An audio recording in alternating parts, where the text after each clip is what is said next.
Rajendra Nagar zone में Rajendra Nagar police police आज एक राबरी गैंग को पकड़े। वो लोगों अभी तक 2 केसेस में इन्वॉल्व हुए।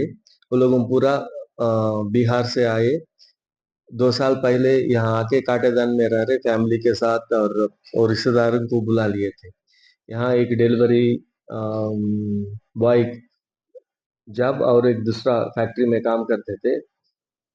बिहार जाके 8,000 में एक कंट्री मेड फायर आर्म लाके उसमें एक टूटा भी है। वो उसको लाके 2 ऑफेंसेस अभी तक करे।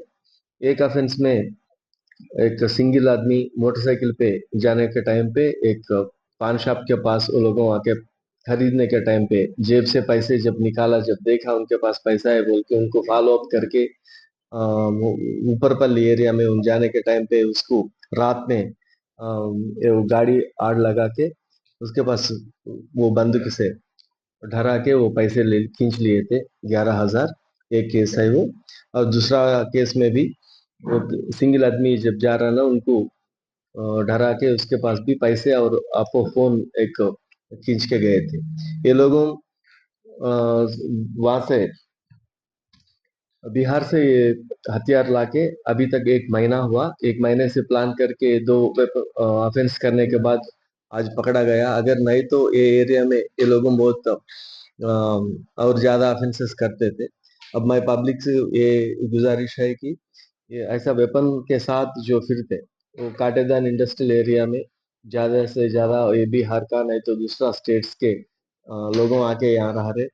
नहीं तो हमारा लोकल्स भी कोई भी वेपन का इस्तेमाल कर रहा वो ऐसा शेक है तो पुलिस को अगर थोड़ा इतला करे तो पब्लिक को सर्विस करा जैसा होता।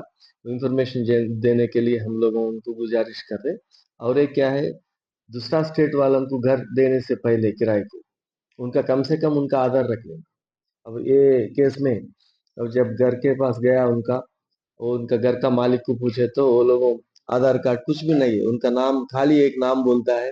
अगर वो नाम भी वो लोगों जो आदमी का नाम अगर अहमद है तो दूसरा नाम पे भी अगर वो लोगों ले सकते। ऐसा नहीं, उनका एक आधार तो कम से कम रख लिए तो उनको थोड़ा डर रहा था।